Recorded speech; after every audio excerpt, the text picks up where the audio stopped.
Hello everybody, once again. When I was doing the trailer discussion in the previous video, I didn't realize I was speaking for that long. I wanted to make very short synopsises on each movie, or trailer, or whatever you want to call it, so it wouldn't be too long. Lo and behold, by the time I needed to take that break by the end of the third one, I needed a break because I was recording for over 30 minutes over the course of those three discussions. Like, wow, time flies, really, right? So that's why I had to take a break, and I realized, like, yeah, I shouldn't make this one file. It'll be way too long at the rate I was going at. So it's a new day. I'm gonna go through, or hopefully try to go through trailers 4, 5, and 6 in this list. I mean, if it takes longer to do this sort of series, so be it. Damn it, again with the burping. At least this way I'm thorough to the point where I want to be thorough and not rushing through stuff just for the sake of making a timely video. So without further ado, let's go over trailer 4, shall we?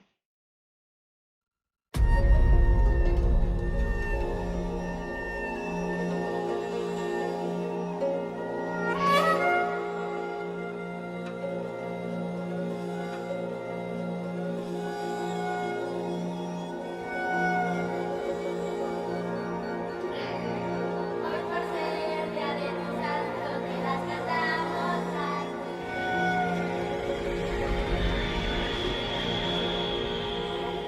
This was also very hard for me to watch too.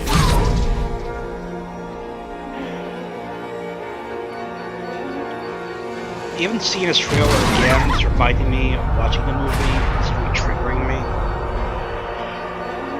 This isn't only just daughter. I want you to bring her home. it's not just very disturbing, it's like depressingly emotional as well. I got a boy here says his sister's been kidnapped.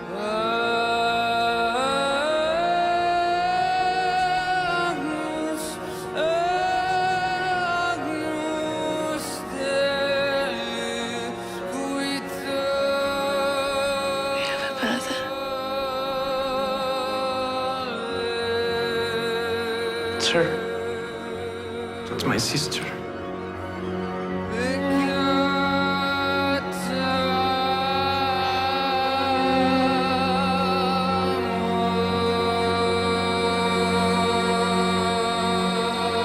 You pay for this.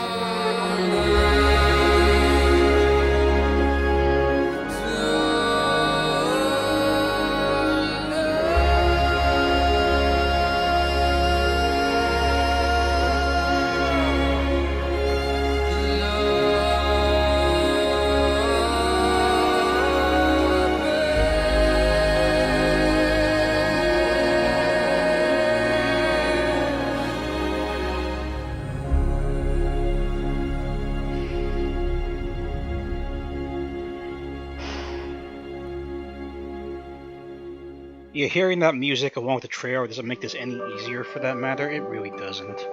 So you can probably tell by the themes of that trailer, the text and stuff, what this movie is about. And unfortunately, being part of this series, I have to go over that right now. So let's bring up trailer 4 right here. Why am I looking over there? I just look at the TV. Okay. So yeah, 2007. I absolutely certain I saw this come in through my deliveries at Blockbuster. This wasn't the cover art for it though, but whatever. I saw Kevin Kline was in it. Now, Kevin Kline isn't really a huge household name as far as I could tell among newer crowds. He is an Oscar winner for supporting acting in something called A Fish Called Wanda. I never saw that. I don't know anything about it. I mean, maybe it was inspiration for Butch Hartman and Wanda the Fairy, being a fish or sometimes. But I don't want to talk about Butch Hartman that much. He is the degenerate piece of shit. So we're going off topic here. As far as other things I've seen Kevin Kline in, not too much. The Ice Storm, which is a very weird sexual drama about dysfunctional families that was directed by Ang Lee, nonetheless, who did Brokeback Mountain and Life of Pi. And there was Wild Wild West, but we don't talk about that now, do we? No, we don't. Oh my god, that was awful. Maybe they were trying to capitalize on Will Smith, from Men in Black, but no, it just didn't work out so horribly in that. Instead of having Tommy Lee Jones, they have Kevin Kline as Will Smith's partner. No, don't even bother with that, guys. As far as anyone else in the movie, I think Kevin Kline's the only person I recognized, as far as I know. Most of the other people were foreign actors and actresses, based on what they could tell. I don't recognize anyone listed here. So, okay, so, what was the story about? Well, it deals with the young girl in Mexico being abducted and being sold as part of a sex trafficking thing, right? Very awful subject matter, of course. So the brother, as you saw in the trailer, was trying to find his sister, and through the course of trying to find her, because the police are not being very helpful in that regard. We're saying, oh, she could be anywhere. We see these things all the time. We can't prioritize this. He crosses paths with Kevin Kline's character, right? Now I don't remember the exact details because in the trailer he's showing a badge. I don't think he's an actual cop or anything. His daughter, one of his kids, I believe, I don't know if it was a son or a daughter, but they went missing and supposedly sold to sex trafficking. So his ex-wife or his wife on the phone saying bring them home is him doing his own private investigations to try and find their daughter but or son, I forget which gender they were, but for the course of him tracking down his own kid, he crosses paths with the brother who's looking for his sister, right? That's when they realize, yeah, she was taken as part of a sex trafficking thing. So they end up working together to try and find, the sister. But the movie deals with a bunch of heavy themes, as you couldn't already tell, and a lot of disturbing scenes as well.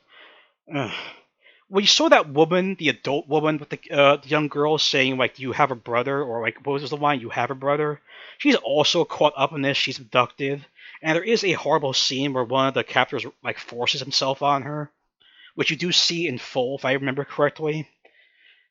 And later when you see her jumping off the cliff or something, that's her killing herself, right? She's already been assaulted. She knows she's gonna be. She has the assumption she's gonna be the rest of her life being like in this captivity. So she's staying by the cliff and she chooses to end her life.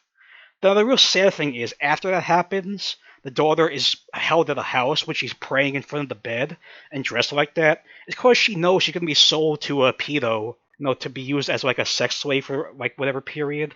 That's when she ends up getting rescued. Kevin Kline is the one who's there, and he comes up with a plan. He realizes that's the missing girl, and he goes there posing as a buyer to help save her. That's the thing. If the woman didn't realize that at the time, but she would have been there, or to some extent, probably would have been saved if she hadn't killed herself. But there's no way for her to know that at the time, which is very unfortunate.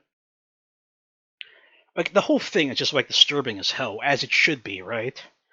By the end of the movie, well, when he smacks the guy, the brother smacks the guy with a tire iron in the face at the front of the house. That's when he's about to leave with the girl. But that obviously blows their cover, right? And there is this woman who is like running the place. She pulls a gun on them, but thankfully, like a SWAT team shows up or something, and they arrest it. They save all the other kids in the house. But the end result is Kevin Kline never finds his child, right? He feels like he accomplished something by saving this girl, but his own child's fate is left unknown. And the daughter and the sister and the brother get to go back home. They get to they get their happy endings to some extent, but she's still gonna be traumatized, for that matter. Even worse, before she was at the house, she was at this more like testing area. Jeez, they said like break her in or something, but don't. No, I don't want to go into details. It's so horrible. It really is. It just like broke me. It really did. It just really just so hard to watch. So, like, Kevin Kline never finds his child. He feels he accomplished something, but he never finds his own child. As for the brother, he realizes who took his sister, and he stabs them in the back or something. Like, literally, just kills them in their house. But the final shot in the movie is that the trafficker had his own kid. We see what actually comes up here in the ending.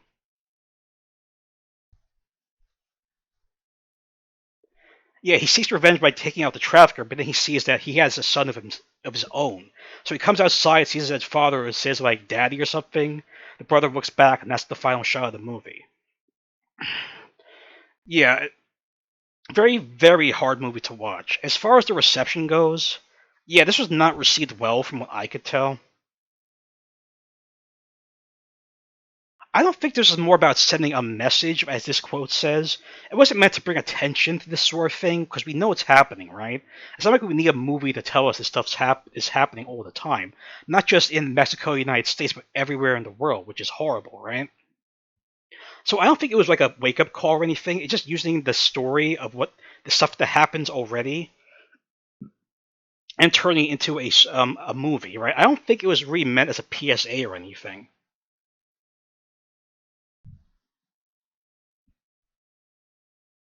Again, I wouldn't say it's exploitative either. It uses a ton of disturbing elements, but I wouldn't say it's exploitative. Not that it's. Oh, jeez. Releases. Yeah, I expected to do. I'm not looking at the abduction. No, screw that. I'm not looking at that article. But that's pretty much the gist of it. Very hard to watch. Again, like the other things I'm saying to suggest or not suggest, I don't suggest you really look into this movie. It'll just break your soul, like many other things I've already mentioned in the previous video. Yeah, I didn't realize how deep this movie would be or how hard it would be to watch. I just knew Kevin Kline was in it, had something to do with an investigation based on the cover art and such, but I was not ready for this, and by the end, I just felt really sick. I really did. Again, I don't recommend you look in this movie. Like, try to watch it or something. It's just not something I would recommend, okay? Trailer 5.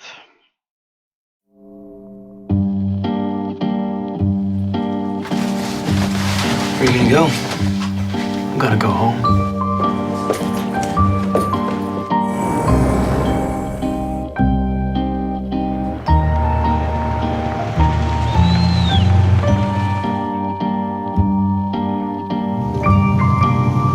Who's that? My name's Elvis. My mother told me about you. No, you're making a mistake. This is my family, and that is my house.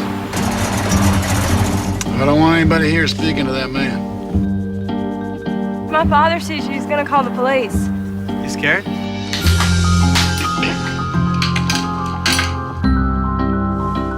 Stay away from my sister. You got that? We're praying and fasting. You were supposed to be here with us. Where were you? Out! Get right with God. Be prepared to meet him. God isn't listening to us anymore. Are you scared?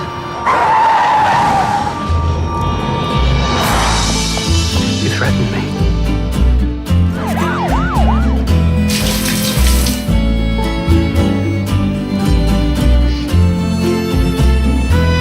How's that feel?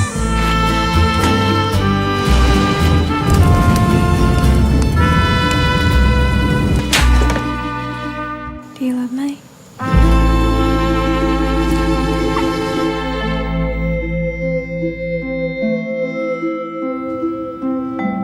We're going to hell.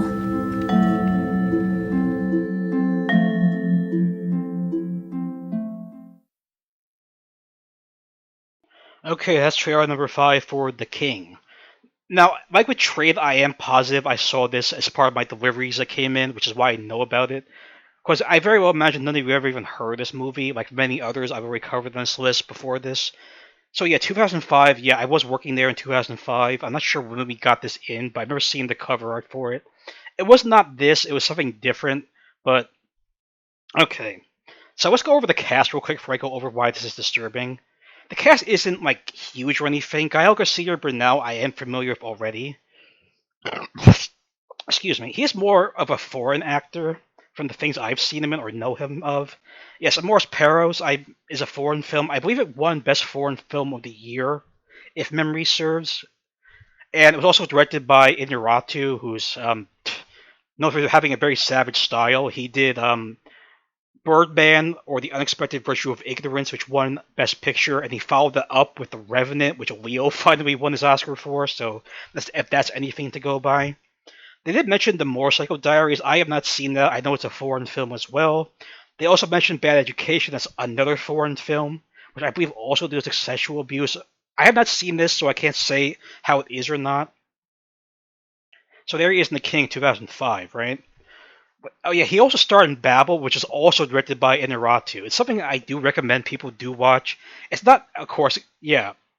I think I did see that in theaters, right? Definitely does not get enough attention, Babel, for what it's worth. Despite having a good cast, though Brad Pitt, Kate Blanchett, among others, it definitely deserves more attention from the reaction crowd.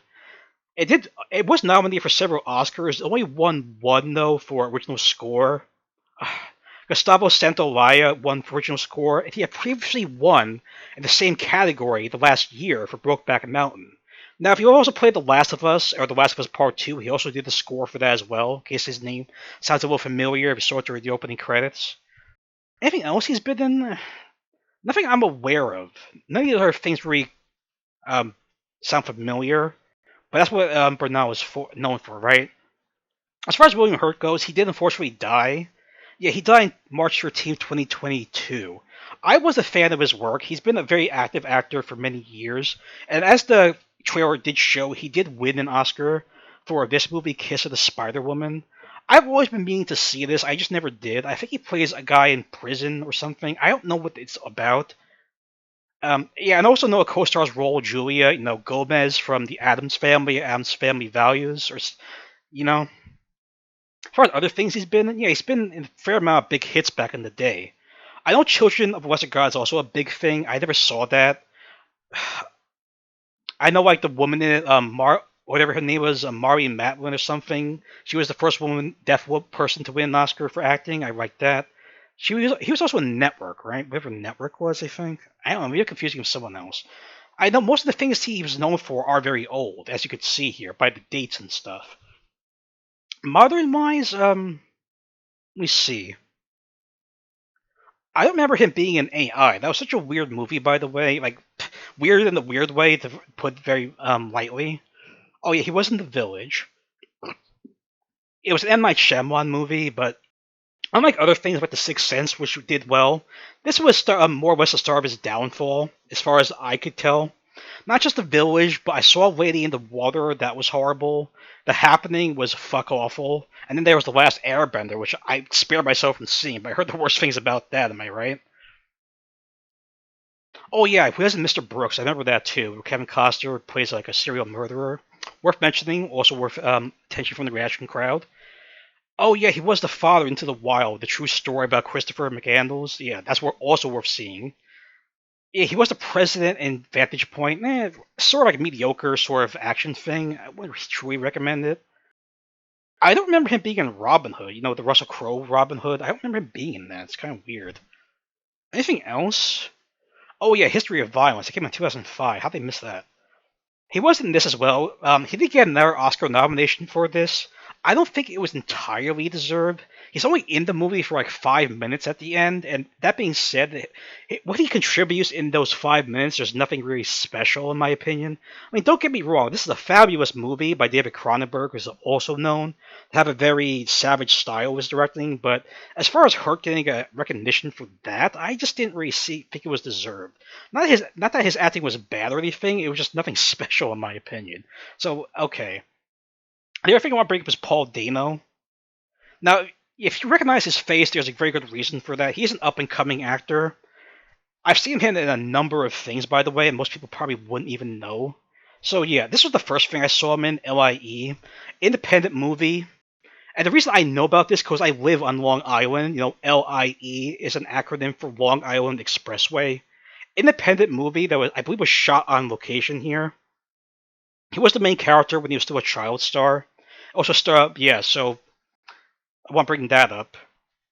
Oh yeah, Taking Lives. He was the younger version of the killer. I'm not. That's not a spoiler, by the way. He's in the opening scene. You don't really know who he is afterwards. That he's only in the movie for like 5 minutes, but he is the younger version of the killer in that. Girl Next Door. Yeah, yeah, raunchy comedy. Not very good for that matter. Though Emile Hirsch, Timothy Olyphant, Elijah Cuthbert are in it. Not worth seeing. There he is in The King. Yes, he was the brother in Little Miss Sunshine. I remember that. Fast Food Nation, yes, he was one of the workers at the restaurant. I remember that as well. Oh, yeah, There Will Be Blood, of course. He was the preacher in that. Very good movie, by the way. Daniel Day-Lewis won his second Oscar for that. Let's see, anything else recalling out to me? I don't remember him being in Night and Day. That's another thing that there's more attention from the reaction crowd. Very, like, fun, quirky action thing. Yeah, satirical action comedy. With Tom Cruise and Cameron Diaz, nonetheless. Check it out, reaction crowd. Yeah, I never saw Looper. I know that's the thing with Joseph Gordon-Levitt, directed by Rian Johnson, who's widely hated for The Last Jedi. I never saw that. Yes, he was very good in 12 Years a Slave. He was the assistant on the plantation where Benedict Cumberbatch was running things. Yeah, horribly disturbing movie, but very well in quality. No, it did win Best Picture for that matter, but it's also hideously disturbing. Obviously, is a real story, but oh god. That being said, Dano's character was very good in that as well. Also, Prisoners, which apparently came out the same year, he had a very good supporting role in that. Definitely shows his like range in acting. As far as Love and Mercy goes, I have not seen this. It deals with one of the Beach Boys, I believe. Oh, co-founder and leader Brian Wilson. Yeah, he did get a Golden Globe nomination for that. I have meant to see that, I just haven't, by the way. And of course, the Batman, he was the Riddler, with the new Batman, not the Christopher Nolan things or like the Batman Forever, because no, Jim Carrey played the Riddler in that. I've been meaning to see this as well. I know I should probably. I was a big fan of Nolan's Dark Knight trilogy. I just haven't got around to seeing this. As far as the other cast goes, she doesn't even have a picture. Wow. Okay, so considering this is 1977, I imagine she was the mother, right? I don't remember the cast of the King. Wait, she was in Surveillance as well? Wow. Wow, okay. And I guess this is the daughter, right?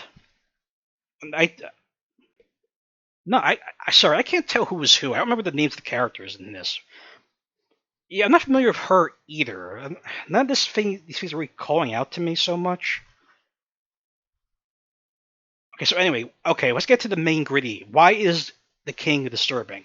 To go over what the trailer went over, Gael Garcia Bernal was discharged from the Navy. Yeah, the Navy, right? That's where he was leaving in the first opening scene of the trailer.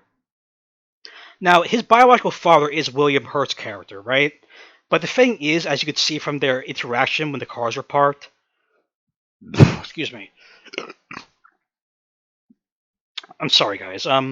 He was a biological father. He knew he had a son, but he has not stayed to raise him because he met his wife and had two children with her. Paul Dano and the other girl. So he considers him like not his family because it was like a one night stand accident sort of thing. So that's why he tells him, "I don't want anything to do if you go away." But then he does not accept that for whatever reason. He just can't let things be. So he starts setting his sight on the daughter, right? And bear in mind, have the same biological father, William Hurst, so they are related by blood. But the thing is, the father does not tell the daughter that's his like son from a night stand. Like, he does not tell her that, which leads to many problems. He starts a romantic relationship with the daughter, who is his biological sister, by the way. If that's not enough to creep you out, I don't know what is. Now, granted, she does not know that Bernal is her biological brother. Right? He never tells her that. So things obviously get worse as they would in this type of scenario. Paul Dano, the other brother, realizes what's going on, so he confronts Bernal at the hotel room, and he does not take kindly to that. He stabs Paul Dano, which results in his death, right? And the thing is that he had a fight with his father before going to the hotel, so everyone thinks he just ran off, which is very upsetting. And even the daughter is told that no, Bernal killed her brother, but he defends it as an accident, and she goes along with it, saying that I don't know why she would do that. I really don't. But again, she doesn't realize that's her biological brother. So the relationship continues. They do have sex, which is very disturbing, obviously. Even from, especially considering they are biologically related by blood, right? I cannot emphasize that enough. Even if you're not, I can't imagine like a step sibling or something doing it like that. No, get out of here with that creepy stuff. So what's the end result? Well, what do you think happens? She gets pregnant, right? Again, by her brother, who they're related by blood, which would cause a lot of problems, with deformities, obviously, and also possibly mental handicaps. Ugh, the thing is, she knows she's pregnant before she learns that he's her brother. The father actually informs everyone that he's his son, accepts him after he had sex with his daughter and after he killed his son, right? Just talking about these things are just so awkward, right?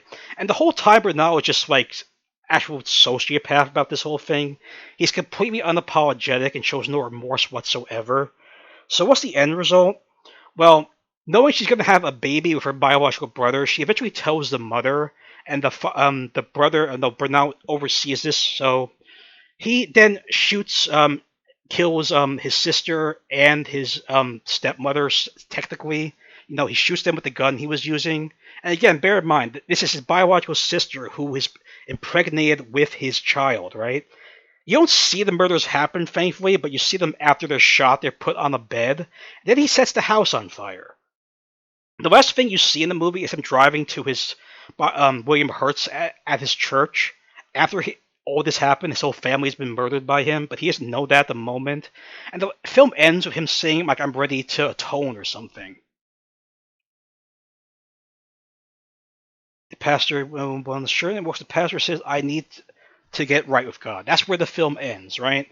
So you never really see how Hurt reacted to his son killing his entire family. You never see that. It's not meant to be the focus of the film, but oh my god. His just like sociopath nature throughout the entirety of the movie. Yeah, knowing that he's sleeping with his sister, right, weighted by blood, it doesn't like phase him at all. This is what really got to me. It's probably why a lot of people don't know about this movie, even though it is independent. But wow. I've not seen a lot of movies that deal with incest, by the way. Which is probably why it's something that's not really covered in movies either. People don't want to see this shit. The past coming together, trying to yeah, it is too heavy-handed. I agree. Too much for me. I've seen a lot of disturbing things, but stuff like this, no. Because of the film's sensitivity handling, oh, dude, come on. Ebert, you gave a 3.5 out of 4? Dude. Compelling, intelligent, and provocative scenes of the father's story? I would not say that. So, given what I said about the movie, yeah, I don't recommend this either. I just don't. It's very hard to watch. It really, really is. I don't know what they were thinking making this. Yes, I understand it's fictional. It's meant to convey the fact that your mistakes of the past will come back and bite you in the ass if you aren't careful. But like with Trade saying, like people, critics of Trade saying there's a better way to do this, I I don't like the way they did it with the King. I really don't. It's too much for me. It really is just too much for me, especially the whole incest thing. Like, god damn it. Even saying that word just creeps me out, you know? Really does. Okay, enough about that. Let's go on to trailer 6, shall we?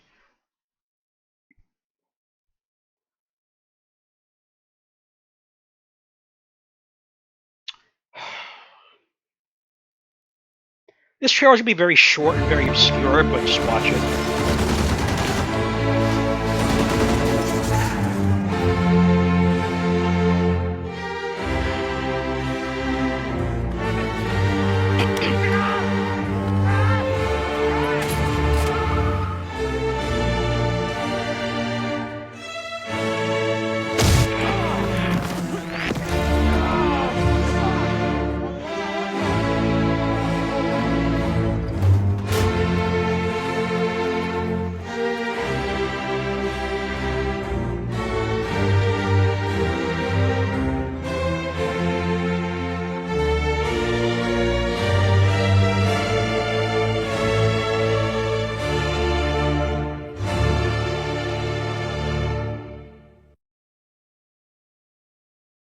Yeah, that's probably the most obscure and shortest of all the trailers they're going to show you as part of this series.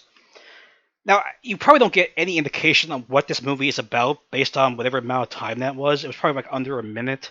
Okay, so yes, I'm also positive this was something I saw as part of a delivery when I worked at Blockbuster. It's up right here. Yeah, 2007. Yeah, so I was working there at the time. I do remember we got like one copy of this, and seeing that it was directed by Brian De Palma is what stuck out to me. Yes, he is known to do a lot of heavy-hitting movies. Going through his like resume as a filmmaker, they've been pretty extreme. Let's see, no, not that, not that. Filmmaker. Here, no. So yeah, he's been pretty active. He started his first movie, 1968. Damn, he's been that old. Wow.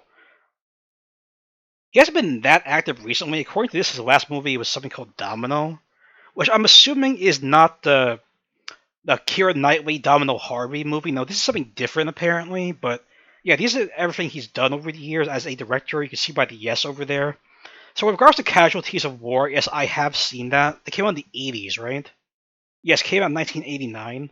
This is another thing that's also very disturbing. It deals with the Vietnam War.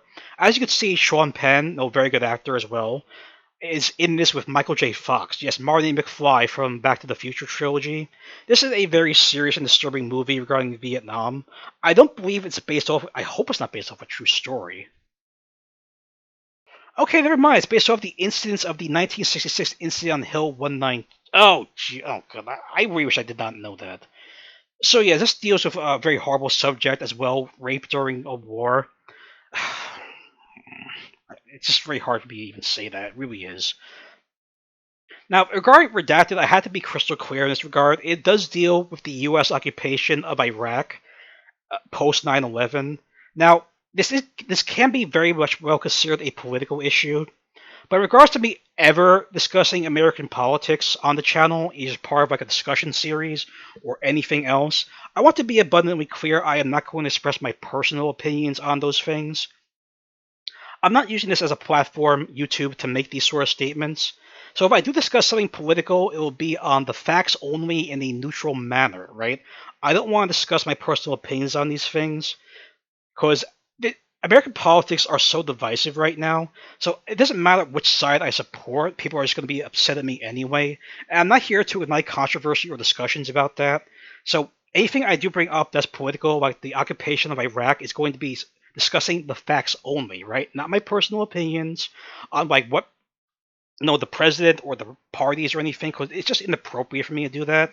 I'm not going to do that, okay? So I want to be crystal clear in that regard. And very much so, it's not just me. If someone else I'm watching suddenly discusses politics, I tend to unsubscribe from them. Also, when you're a public figure, like a fashion designer, an actor, like a screenwriter, if you express your personal opinions on American politics as well, you get chewed up by the public. It's just a fact of life at this point. I don't want to be a part of that, okay? I want to be abundantly clear in that regard as well. I am not discussing my personal opinions in this matter. By discussing Redacted, I am just going over the facts, okay? I want to be crystal clear in that regard. But back to De Palma, yeah, a lot of his films have been very like crime and serious subject oriented. Yes, he did do the Scarface remake, and wow, I thought it came out in the 70s. Apparently not. And by the way, when I say Scarface remake, I mean that dead seriously. The movie of Al Pacino, Say Hello to My Little Friend, that is not an original idea. It's loosely based off of a novel written in the 1920s, and it comes as a loose remake of that film from the 1930s. Did any of you even know that before I said this, that this movie of Al Pacino is a remake, a loose remake, of something that came out decades before? The more you know, right? The more you know. I was aware of that already, but now I'm sharing with all of you, so there you go. The more you know, right? Yes, he did do The Untouchables as well, where Sean Connery won his Oscar. What else? I've always meant to see Carlito's Way. It's an Al Pacino crime drama as well. I never saw this. I've always meant to. And believe it or not, he did do the very first Mission Impossible. Again, the more you know, right? Snake Eyes I did see. It's not that great. It's about an assassination during like a wrestling match or something. Yeah. Oh, boxing match, excuse me. Not that great. Ugh, Mission to Mars. Okay. This was really bad. I saw this in theaters, actually. Like, The Martian, this is not. This is how you do The Martian wrong. Like, the worst way imaginable. Is this the thing with, yeah, I meant to see this as well. It's like a crime thing with Antonio Banderas and Rebecca Romaine. I always meant to see that as well. I haven't. I did see The Black Dahlia. Not very impressive based on the true story of that actress who was murdered and it was never solved. This is kind of like a weird take on the whole issue because it is based off the event, but they do solve the case in a fictionalized retelling of that. I don't know why they did it like that. But yeah, Redacted is one of his most recent films. Again, he hasn't been very active since 2019, according to this. And I don't know what Passion is. I never heard of that either. Okay, so back to Redacted.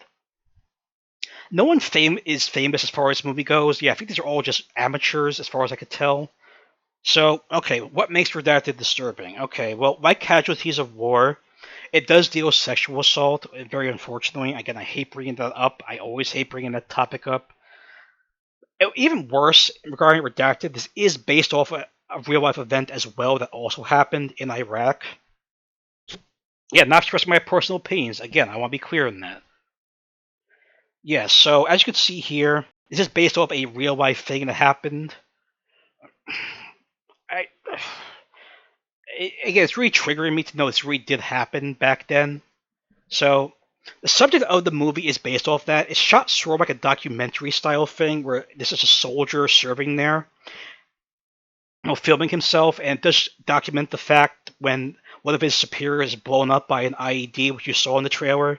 So it starts this anger among his group that their men are being killed, so they break into a house while he's filming the documentary style thing, and they assault an underage girl and then kill her and her whole family, which is pretty much more or less what happened in the real life incident, which is really it's just heart wrenching to even think that really did happen, but yes, it did.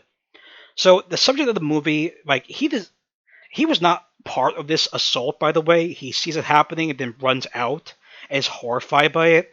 But nevertheless, when he's being dragged into the car, the van or anything, he's being singled out for this, like the crime being like reported on among the Iraqi civilians. So he's more or less used as a scapegoat. I don't think they know he was involved in it or not, but they take him and then execute him on camera. They decapitate him, as you saw in the trailer.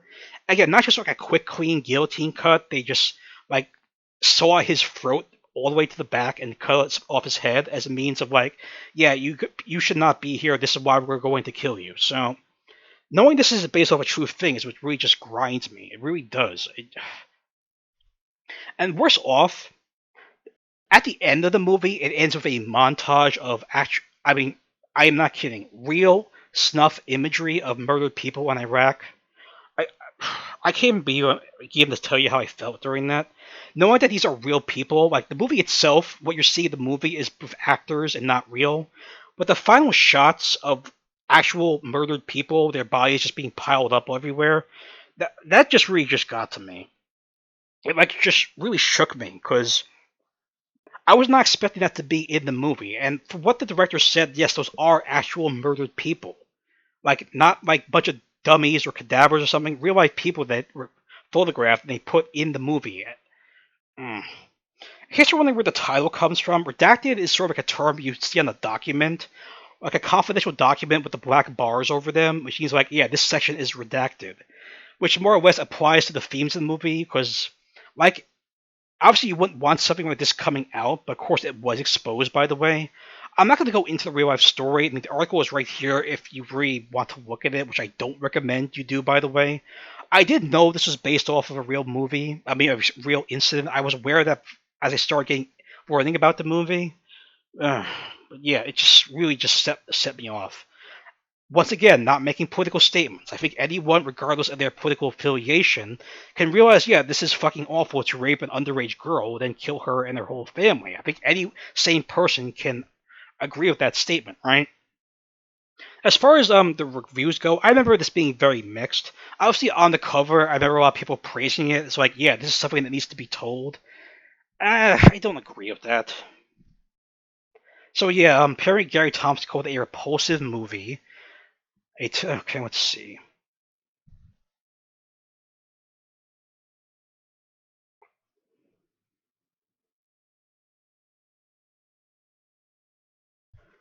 Variety missed the film saying deeply felt but dramatically unconvincing fictional documentary. It is based off a real thing, so I don't know how you could call it fiction. Oh, inspired by, yeah.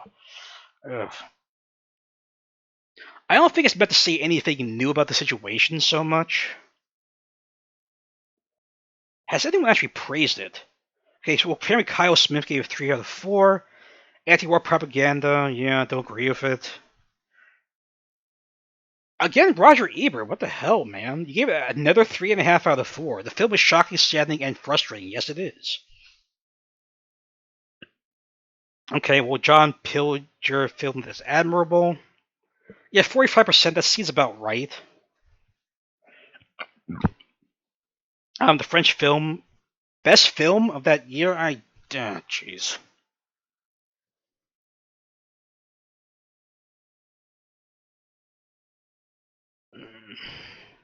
Yeah, of course, they deny political controversy. I'm not surprised about that. Mm. Yeah, this is also another thing I don't recommend you look into, even out of curiosity's sake, to see what the people praising it were praising it about. Knowing the end result, and that is a real thing that happened, or based off real thing that happened. I mean, De Palma himself has said this is an anti-war movie, not so much to make a political statement, But yeah, war is a bad thing, and he denounced this. He said he made this movie as a means of denouncing the war, which again I am not expressing my personal opinions on again, but he also stated that he made Casualties of War as also an anti-war movie. I guess in some ways saying yeah, we should not have been in Iraq, not Iraq, Vietnam. But again, these are just his words, not mine. You can look them up if you to verify this. I'm not here to argue his merits of being pro-war, anti-war. I'm just saying what he said. All right. So, quality-wise, I wouldn't even say it's that good of a movie because the way it's shot, like documentary style. I do feel it's something that doesn't really need to be told in movie form because we know what happened. It might not be widely known that this happened, but just we don't need a film based off this as a means of denouncing the occupation in the Middle East. I just don't think it was necessary to do. Of course, when I saw this cover art of this, I didn't really know it was based off the event I already knew about. So when I started watching the movie, that I realized that's what I was leaning towards. But the trailer doesn't give any indication what the movie's about either, right? Neither did really the cover art or the back of the movie when I rented it, because again, this was a physical thing. It came to my store. It didn't really give me any indication what the movie was about. I just more or less judged it on the director being named as part of it, and liking his previous work, but I have very negative opinions about him doing this in general. But yeah, that's what I did see, and it qualifies for this list because I saw it in full, and definitely one of the most disturbing things I've ever seen. All right, so again, I gotta take a break here. I'm probably gonna do this in 3 movies per video. I can't even tell how long I've been recording essentially because I have to bring up my OBS recording software to verify this. Hey, no, screw it. Let's might as well. We've been recording for 41 and a half minutes. Wow. See, that's the thing when I do computer-based recordings. I can't look at the software to see how long I've been recording. Whereas if I'm recording something on console, I have the screen open all the time anyway, so I can just look over and see, oh yeah, it's time to stop. I gotta figure out a way to save my game. That's another thing that interferes with me doing a lot of PC-related gaming, but I'm gonna stop here. We record this. This is actually even longer than the previous 3 videos, but goes to show when I get into a discussion, I want to be very thorough. I cannot skimp on things. That being said, I got through another 3 movies, so we're down 6. And we got 9 more to go, so it's gonna be 3 more videos in this series. Wow. In the meantime, I might want to discuss some other things, not as darker topics, but maybe going through character actors that need more attention, or maybe people who are Oscar nominees but you may not be aware of, stuff like that. That's a bit more lighthearted compared to going over these horrible subjects, so I might just mix that in a little bit. We'll see, alright? Okay, these are just meant to discuss my personal opinions on things, because I do like to discuss things on my mind so much, and I don't want it to just be about gaming. But I do have other topics I'm interested in aside from gaming, like I've said repeatedly. So that's another part of this series down. As for these 3 in particular, again, I don't recommend you look into these movies for whatever reason, either curiosity or just to judge them for yourself. I don't recommend any of these 3 because of the content involved. And that being said, I wouldn't really say most of them are good quality-wise. Trade maybe is quality-wise is shot well, but The King and Redacted I don't think deserve the attention as far as its quality concerns go. So there's that. Okay, see you soon.